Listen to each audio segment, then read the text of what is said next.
میں پوتا تیرا. یہ بات واضح ہو گئی کہ شیخ قادر جیلانی کو مخاطب کرتے ہوئے واقف اپنے خاندانی افتخار کا ذکر کرتے ہیں کہ یہ ان کے پوتا تھے. بات یہیں پر ختم نہیں ہوتی ہے.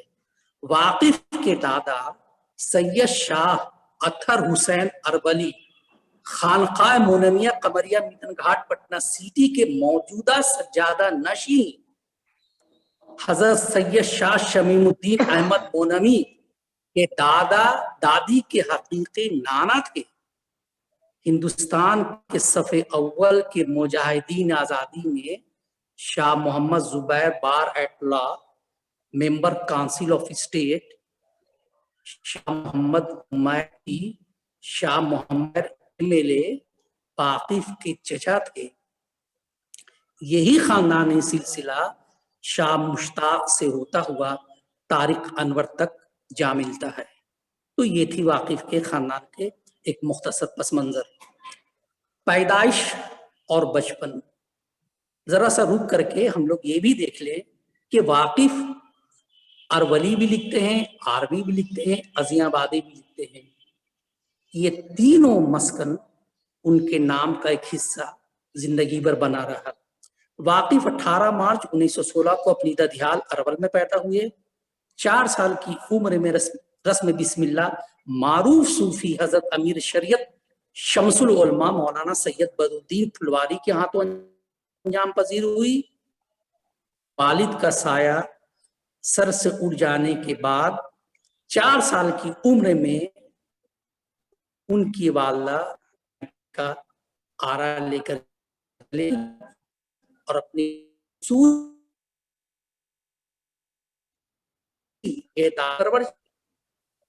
گھر پر ہی عربی، فارسی، اردو، دنیاسا حنفیہ آرا سے مولوی، مدرسہ وحیدیہ آرا سے درس نظامی، شمس الہدیٰ پٹنہ سے فضیلت کی صدی. بچپن سے لے کر نوجوانی بڑے ترب و نشاط میں گزرا. کامریڈ حبیب الرحمان نے واقف کی زندگی میں بہار کے مختلف دانشوران کی موجودگی میں ایک شام واقف کے نام منعقدہ خدا بخش پبلک اورینٹل لائبریری 20/10/98 کو کہا تھا. بلا مبالغہ ان کے دسترخوان پر روزانہ سینکڑوں لوگ ہوتے تھے. یہ بات اگر واقف کی زندگی کے بعد لکھی اور کہی جاتی تو اس کو مبالغہ کہا جاتا، لیکن ان کی زندگی میں یہی بات جو ہے وہ منظر عام پر آ چکی تھی کہ ان کے دسترخوان پر ان کی خوشحالی کے دور میں روزانہ سینکڑوں لوگ ان کے دسترخوان پر ہوا کرتے تھے. جبکہ پروفیسر خواجہ افضل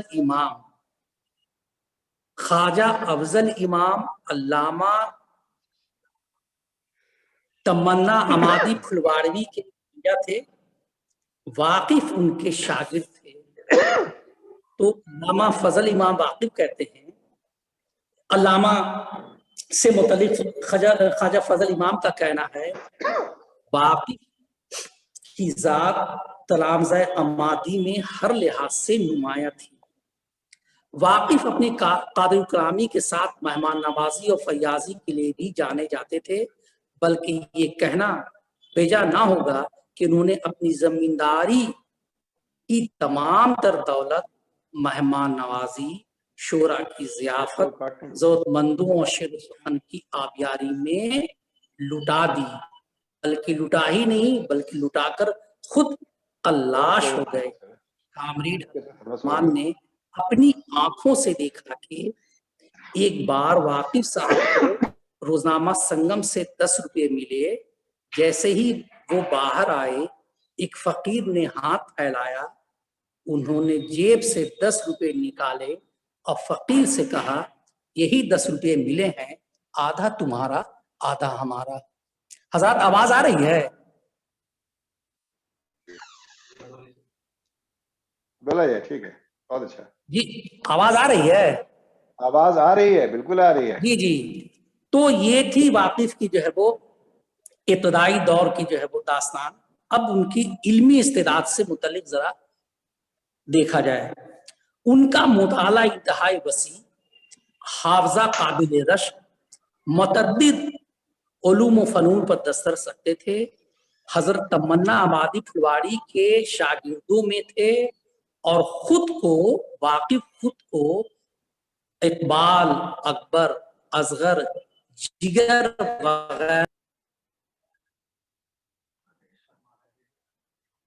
تو انہی شعراء کے صف میں رکھتے تھے. ابتدائے سخنوری واقف کا موروثی ترکہ تھا. انہوں نے بچپن میں سب سے پہلا شعر یہ کہا تھا: اگر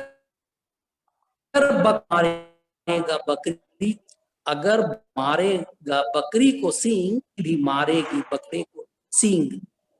یہ انہوں نے لگ بھگ 10-11 سال کی عمر میں یہ شعر کہا تھا ایک بکرا اور بکری کی جدائی میں.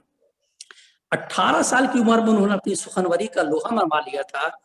اس عمر کے 2 شعر ملاحظہ فرمائے: چراغ کشتہ بزم محبت ہوں میں اے واقف، چراغ کشتہ بزم محبت ہوں میں اے واقف، فروزہ عمر بھر رہنا ہے مجھ کو سوزش دل سے.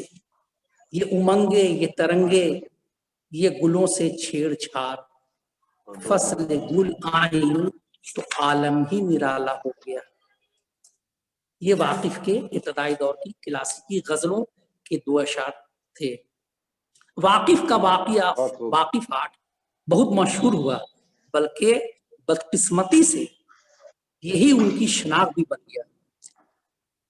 اس پر بھی ابھی کوئی روشنی نہیں ڈالوں گا.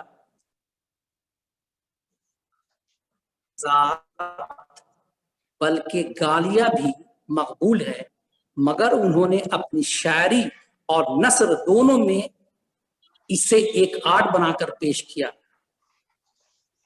یہ اسلم صاحب آپ کی توجہ خاص چاہیں گے کہ واقف کے بارے میں یہ کہا جاتا ہے کہ وہ اپنی شاعری میں اور اپنی نثروں میں گالی گلوچ تک اتر آتے تھے. لیکن ذرا ان کے گالی کا معیار دیکھیے کہ انہوں نے کتنے دور کی کوڑی لائی ہے. خود واقف لکھتے ہیں دنیا ادب میں، یعنی واقف اپنی گالی کی دلیل میں سعدی کو پیش کرتے ہیں. دنیا ادب میں حضرت سعدی ہی وہ پہلے بزرگ ہیں جنہوں نے گلستان میں حرام زادہ ادبی ڈکشنری کا جزو لازم بنا دیا. اگر سعدی کی سند استاد ذوق کے پاس نہ ہوتی تو رقیب کو آسانی سے حرام زادہ کہنا ذوق کے امکان سے باہر تھا. پہنچا ہے اب کمند لگا کے وہاں رقیب، سچ ہے حرام زادے کی رسی دراز ہے. یہ واقف دلیل پیش کرتے ہیں گلستان سے اور سعدی سے جو ذوق نے کہا تھا. اسلام ترازی کے لیے غلام سرور نے تو دنیا ادب کو چیلنج کرتے ہوئے کہا تھا: میں دنیا اردو ادب کو دعوت دیتا ہوں کہ وہ محمد رفیع سودا کے کلام سے ان کے ٹکر اور پائے کا شعر نکالیں. واقف کی شاعری اور واقف کی شخصیت کے زوال کی طویل داستان ہے. ایک ادیب، ناقد، صحافی، جنگ آزادی کا مجاہد، مبصر، صاحب طرز انشا پرداز، سبوں میں ان کی انفرادیت نمایاں ہے. انہوں نے 12 ضخیم جلدوں پر مشتمل ایک ایسی تخلیق چھوڑی ہے جو شاعری، ادب، فلسفہ، تاریخ، ثقافت، مذہب، سیاست، غرض ایک جہان دیگر ہے. ان کی اعلیٰ صحافتی صلاحیتوں کے پیش نظر غلام سرور جیسے صحافی نے اپنا روزنامہ سنگم ان کے حوالے کیا. بقول غلام سرور، جب میں پہلی بار نظر بند ہوا جیل سے میں نے لکھا میری جگہ علامہ فضل امام واقف کو قائم مقام ایڈیٹر بنا دیا جائے. 10 روپیہ لینے والا یہ شخص اس وقت سنگم کی کرسی پر بیٹھا تھا